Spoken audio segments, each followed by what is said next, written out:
Hello dear viewers, welcome to ERi-TV English news broadcast for this hour.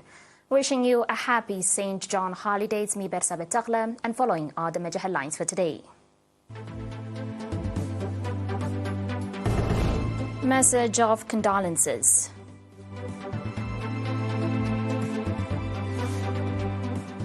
Opera show in connection with the 30th anniversary of diplomatic relation.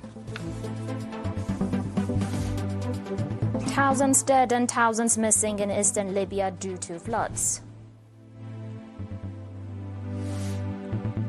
And North Korea's Kim arrives in Russia and meets Kremlin officials.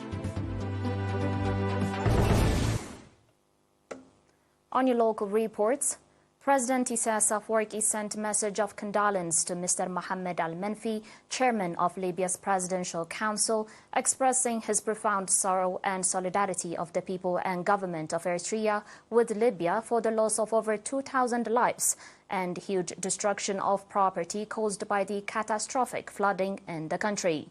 President Isaias also sent condolences to the families of the deceased, wished the injured a speedy recovery, good health, stability and peace for the Libyan people. On your last local report, Opera show has been organized on 11 September at Cinema Roma in connection with the 30th anniversary of the establishment of diplomatic relations between Eritrea and the People's Republic of China.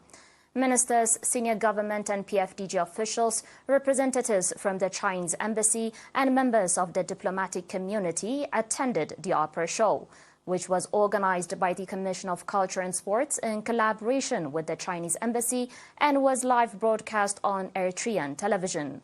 According to Mr. Dai Demao, chargé d'affaires at the Chinese embassy, President Isaias paid a successful visit to China and reached an important agreement with President Xi Jinping, ushering in a new chapter of China-Eritrea cooperation, attesting to the fact that China and Eritrea boast a long history and splendid civilization and enjoy deep cultural and people-to-people exchanges since ancient times. The opera performance is a continuation of the two brotherly countries' enduring and continually growing friendship and dedication, according to Mr. Mahad Suleiman, program coordinator. Ambassador Zemede Tekle presented the Wu Opera Group with presence at the event.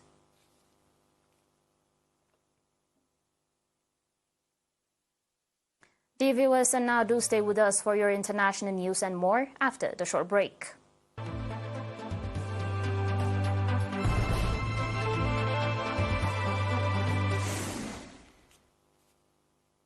Welcome back. Officials in eastern Libya say more than 5,000 people have died in devastating floods caused by Storm Daniel. Aid agencies have so far provided lower figures but warn that the number of victims could sharply rise as thousands remain unaccounted. A video posted on social media has shown remnants of a collapsed dam 11.5 kilometers upstream of the city of Derna. The area where two river valleys converge is now surrounded by huge pools of mud-colored water.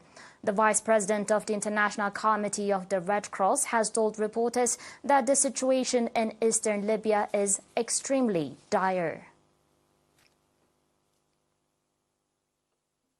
On today's final report, an armored train carrying North Korean leader Kim Jong-un has arrived in Russia. The leader has met Russian officials and will meet President Vladimir Putin in the coming days.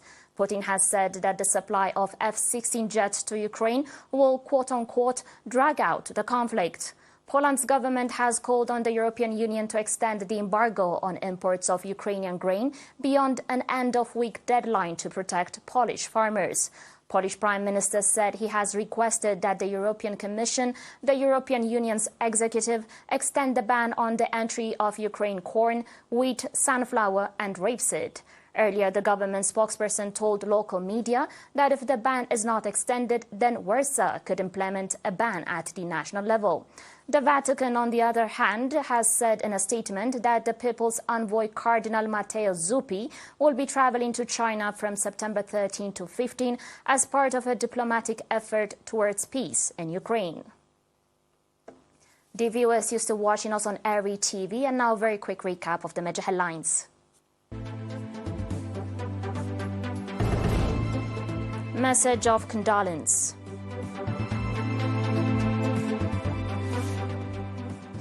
Opera show in connection with the 30th anniversary of diplomatic relation.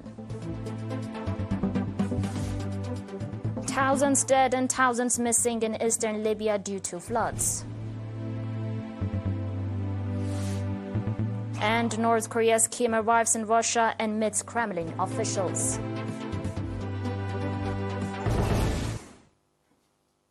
That was it for today, dear viewers. Thanks for watching, and again, happy St. John holiday.